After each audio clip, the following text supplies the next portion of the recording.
বন্ধুরা, গ্রীষ্মের প্রচণ্ড দাবদাহে পুড়তে পুড়তে আমাদের প্রাণ যখন একটু শীতলতার খোঁজে বেকুল হয়ে ওঠে, তখন আজকের এই ভিডিওটি অবশ্যই আমাদেরকে কিছুটা হলেও শীতের আমেজ এনে দিতে পারে।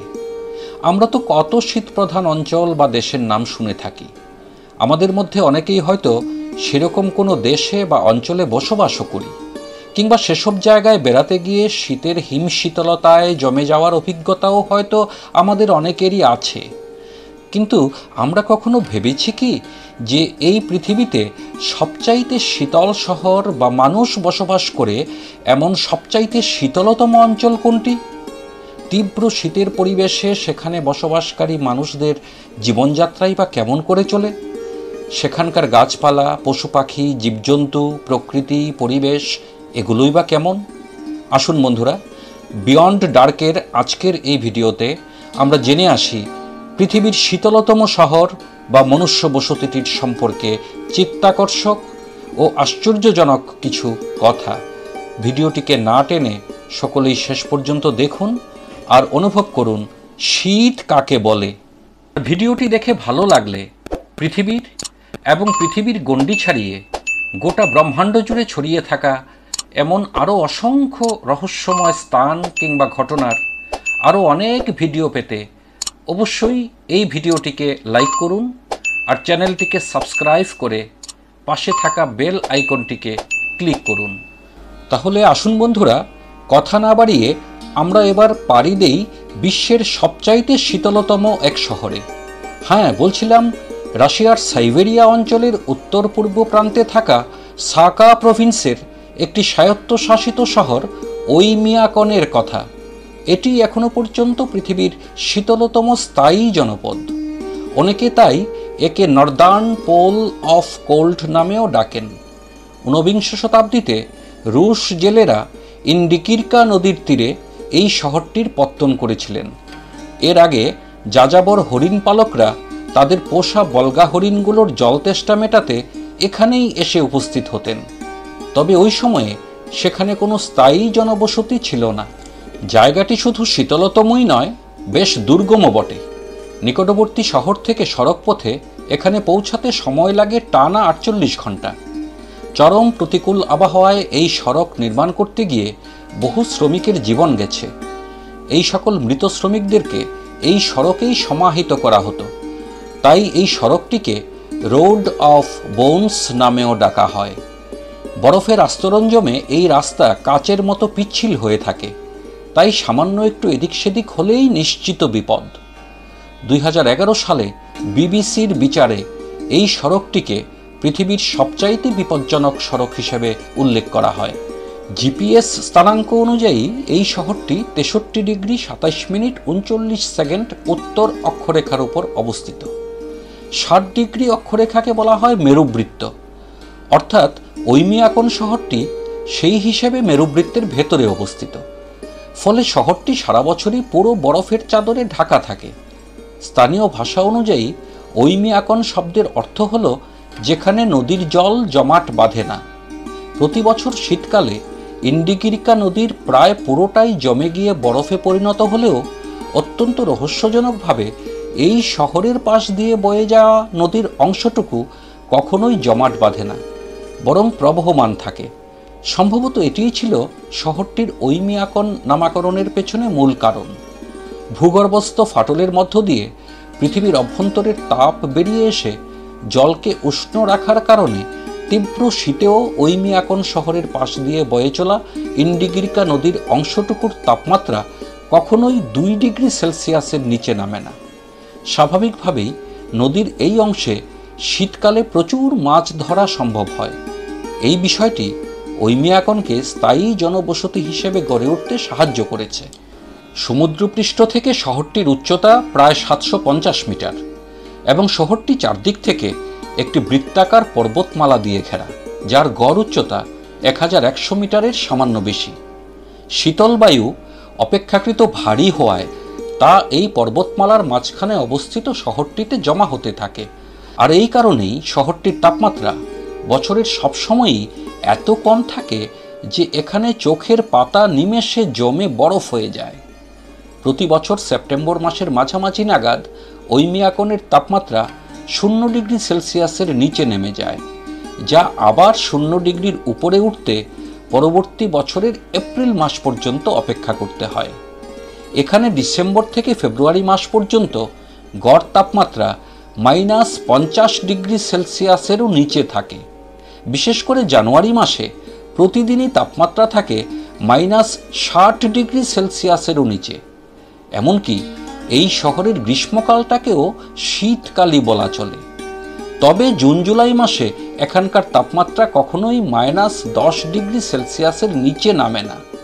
এখানে বলে রাখি যে আমাদের বাড়িঘরে যে রেফ্রিজারেটর আমরা ব্যবহার করি তার ডিপ ফ্রিজে তাপমাত্রা সর্বনিম্ন -10 থেকে 15 ডিগ্রি সেলসিয়াস পর্যন্তই নামানো যায়।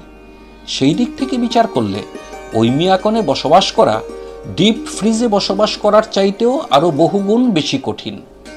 এখনও পর্যন্ত 2010 সালের জুলাই মাসটি ছিল ওইমিয়াকনের ইতিহাসে সবচাইতে উষ্ণতম মাস, যখন সেখানে গড় তাপমাত্রা ছিল 18 ডিগ্রি সেলসিয়াসের বেশি। সবচাইতে উষ্ণতম দিনটি ছিল 2010 সালের 28শে জুলাই, যেদিন তাপমাত্রা রেকর্ড করা হয়েছিল 34.6 ডিগ্রি সেলসিয়াস। এর বিপরীতে এখনও পর্যন্ত ওইমিয়াকনের সর্বনিম্ন তাপমাত্রা রেকর্ড করা হয় -71.2 ডিগ্রি সেলসিয়াস। আর এই শীতলতম দিনটি ছিল 1924 সালের 20শে জানুয়ারি। অর্থাৎ এই শহরের সর্বোচ্চ ও সর্বনিম্ন তাপমাত্রার মধ্যে ব্যবধান প্রায় 106 ডিগ্রি সেলসিয়াস। এখনও পর্যন্ত বিশ্বের মাত্র 4টি শহরেই সর্বোচ্চ ও সর্বনিম্ন তাপমাত্রার মধ্যে এমন 100 ডিগ্রি সেলসিয়াসেরও বেশি ব্যবধান পরিলক্ষিত হয়েছে, যার মধ্যে 3টি শহরই হল রাশিয়ার সাইবেরিয়া অঞ্চলে অবস্থিত। বর্তমানে সেখানে মাত্র 700 জনের কাছাকাছি মানুষের বসবাস। তারা মূলত মাছ শিকার আর রেইনডিয়ার পালনের মাধ্যমে জীবিকা নির্বাহ করেন। ইতিহাস অনুযায়ী দ্বিতীয় বিশ্বযুদ্ধের সময়ে এই শহরের জনসংখ্যা ছিল সর্বোচ্চ।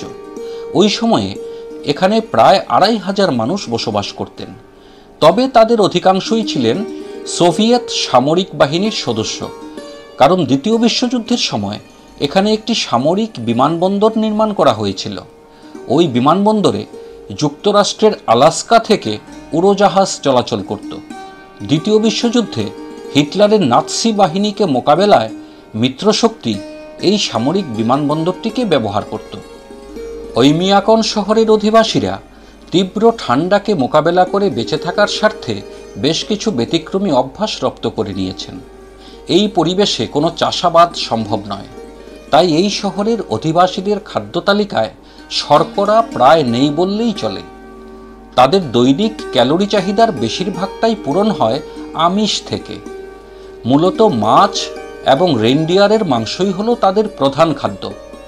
অতিরিক্ত ঠান্ডা হওয়ার সুবিধা হলো এই যে এখানে এই সকল প্রাণীজ খাদ্য সামগ্রী নষ্ট হয়ে যাওয়া বা পচে যাওয়ার কোনো ভয় থাকে না। এত ঠান্ডায় প্রাকৃতিকভাবেই তাদের খাদ্য সামগ্রীগুলো সব জমে বরফ হয়ে থাকে। এখানকার সবচাইতে জনপ্রিয় খাবার হলো গুলমরিচ ও বিট লবণ ছড়ানো কাঁচা মাছ। এখানে কেউ ধোয়া কাপড় চোপড় কখনোই বাইরে শুকোতে দেয় না, কারণ এটি করলে ভেজা কাপড়ে লেগে থাকা জল মুহূর্তেই জমে বরফ হয়ে যায়। ফলে কাপড়ের পোশাকটি তখন কার্ডবোর্ডের মতো শক্ত হয়ে নষ্ট হয়ে যায়। শীতকালে তাপমাত্রা যখন -55 ডিগ্রি সেলসিয়াসের নিচে নেমে যায়, তখন শরীরের অনাবৃত স্থানে ফ্রস্ট বাইট বা বরফ ক্ষত হয়ে রক্ত জমাট বেঁধে যাওয়ার সম্ভাবনা খুব বেশি থাকে। শরীরের কোনো স্থানে ফ্রস্ট বাইট হলে আক্রান্ত কোষগুলো ধীরে ধীরে শরীর থেকে খসে পড়ে। তাই তাপমাত্রা -55 ডিগ্রি সেলসিয়াসের নিচে নেমে গেলে এখানকার অধিবাসীরা পারতপক্ষে বাড়ির বাইরে বের হন না। ঘরের ভেতরটাকে গরম রাখতে তারা এক বিশেষ ধরনের নির্মিত চুল্লিতে জ্বালানি কাঠ পুড়িয়ে সবসময় তাপ উৎপাদন করতে থাকেন। আরও মজার কথা হলো এই যে এখানকার মানুষ ঘরে রেফ্রিজারেটর এই জন্য ব্যবহার করেন যাতে তাতে রাখা খাদ্য সামগ্রীগুলো একটি নির্দিষ্ট মাত্রার বেশি ঠান্ডা হয়ে যেতে না পারে। এখানে ঘুরতে আসা পর্যটকরা প্রায়ই মজা করবার জন্য বাতাসে ফুটন্ত গরম জল ছুঁড়ে দেন, যা অতিরিক্ত ঠান্ডায় মুহূর্তেই বাতাসের মধ্যে বরফের মিহি গুঁড়ায় পরিণত হয়। মনে হয় যেন আচমকা একখণ্ড মেঘ এসে ঘিরে ধরেছে। এখানকার ঠান্ডার তীব্রতার আরেকটি মজাদার উদাহরণ হলো, প্রচণ্ড ঠান্ডায় এখানে কোনো খাবার বা ফলমূল জমে এতটাই শক্ত হয়ে যায় যে তা প্রায়শই আর খাবার উপযোগী থাকে না। ঐমিয়াকনের ঠান্ডায় জমে যাওয়া কলা দিয়ে আপনি অনায়াসে হাতুড়ির কাজ চালাতে পারবেন। ঐমিয়াকনের হাড় হিম করা ঠান্ডায় প্রতি বছর ম্যারাথন দৌড় প্রতিযোগিতা অনুষ্ঠিত হয়, যাতে পৃথিবীর বিভিন্ন দেশ থেকে প্রতিযোগীরা অংশ নেন। এখানে নিত্য প্রয়োজনীয় সামগ্রী বিক্রির জন্য মাত্র একটি দোকান রয়েছে একটি উচ্চ মাধ্যমিক স্কুল। তবে যখন তাপমাত্রা -55°C নিচে নেমে যায় তখন স্কুলটি বন্ধ থাকে। এছাড়া এই শহরে একটি post office, bank, gas station এবং একটি ছোট বিমানবন্দরও রয়েছে। এখানে গাড়ি খুব কম দেখা যায়। শীতের সময় প্রায়ই গাড়ির ইঞ্জিন কাজ করা বন্ধ করে দেয় এবং ঠান্ডায় বসে যায়, যে কারণে এই শহরের বাসিন্দারা রাতে ঘুমাতে যাওয়ার সময়ও গাড়ির ইঞ্জিন সচল রাখেন, যাতে পরদিন সকালে অচল গাড়ি নিয়ে ঝামেলায় পড়তে না হয়। মেরুবৃত্তের ভিতরে হওয়ার ফলে এখানে শীতকালে দিনের দৈর্ঘ্য হয় মাত্র 3 ঘন্টা আর রাত হয় 21 ঘন্টা দীর্ঘ, আর গ্রীষ্মকালে দিনের দৈর্ঘ্য বেড়ে হয়ে যায় 21 ঘন্টা আর রাত হয় মাত্র 3 ঘন্টার। শরীর গরম রাখার জন্য এখানকার বাসিন্দারা উপযুক্ত রকমের গরম পোশাক ব্যবহারের পাশাপাশি রাস্কি চায় নামে এক বিশেষ ধরনের পানীয় নিয়ে থাকেন, যার আক্ষরিক অর্থ হলো রাশিয়ার চা। তবে এটি কোনো চা নয়, আসলে এটি হলো ভদকা পানীয়, যাকে স্থানীয়রা এই নামে অভিহিত করেন। ঐমিয়াকনের পশু পাখিদের মধ্যে উল্লেখযোগ্য হল বলগা হরিণ, রেইনডিয়ার, সাইবেরিয়ান মুস নামে এক ধরনের হরিণ, সাইবেরিয়ান ঘোড়া, সাইবেরিয়ান হাস্কি নামে এক ধরনের বিশেষ প্রজাতির কুকুর, আর্কটিক ফক্স বা সুমেরীয় শিয়াল, সাইবেরিয়ান বাদামি ভালুক, নেকড়ে বা হায়না, সাইবেরিয়ান লিনক্স নামের এক ধরনের বন্য বেড়াল, সাইবেরিয়ান জায় ও ইউরেশিয়ান ঈগল পেঁচা মতো পাখি, সুমেরীয় হক পেঁচা, snow bunting, willow ptarmigan, Siberian buzzard, Bohemian waxwing, Siberian accentor ইত্যাদি নামের বিশেষ কিছু প্রজাতির পক্ষী। এই পক্ষীগুলোর অধিকাংশই আবার পরিযায়ী পক্ষী হিসেবে পরিচিত, কারণ প্রতি বছর তীব্র শীতের সময় এগুলো ঠান্ডা এড়াতে সুদূর সাইবেরিয়া থেকে হাজার হাজার কিলোমিটার আকাশে উড়ে দক্ষিণের হিমালয় পর্বতমালাকে অতিক্রম করে ভারতসহ গোটা ভারতীয় উপমহাদেশে চলে আসে এবং শীতের শেষে আবার ফিরে যায় সেই সুদূর সাইবেরিয়ায়। অতিরিক্ত শীতের কারণে ঐমিয়াকনে সব ধরনের গাছগাছালির দেখা মেলে না। এখানে কেবলমাত্র Siberian Lark, Siberian pine, dwarf birch, Siberian Bruce, এল্ডার এমন কয়েক ধরনের বিশেষ প্রজাতির বৃক্ষরাজিকেই দেখতে পাওয়া যায়। আর সেখানকার লতাগুল্মের মধ্যে উল্লেখযোগ্য কয়েকটি হল সুমেরীয় উইলো, বিয়ারবেরি, ক্রোবেরি, ক্লাউডবেরি, ল্যাব্রাডর টি, কটন গ্রাস এবং বিশেষ ধরনের কিছু মস ও লাইকেন। প্রতি বছর গড়ে 1000-এরও বেশি পর্যটক এক রোমাঞ্চকর শীতলতার স্বাদ অনুভব করতে এই শহরে ঘুরতে আসেন। তা বন্ধুরাও একবার ঘুরে আসবেন নাকি শীতের শহর ঐমিয়াকনে? তাহলে এখনই শুরু হয়ে যাক গুছিয়ে নেওয়ার পালা। আর সেই সঙ্গে আজকের এই ভিডিওটি কেমন লাগলো তা অবশ্যই কমেন্ট করে জানাবেন। এরকম আরও নানা জানা অজানা চিত্তাকর্ষক বিষয় নিয়ে আমরা শীঘ্রই ফিরে আসব এর পরবর্তী ভিডিওগুলোতে। আর ভিডিওটি ভালো লাগলে পরবর্তী ভিডিওগুলো পেতে অবশ্যই এই ভিডিওটি লাইক করে চ্যানেলটিকে সাবস্ক্রাইব ও বেল আইকনটিকে ক্লিক করুন। সবাই ভালো থাকুন, সুস্থ থাকুন, সঙ্গে থাকুন।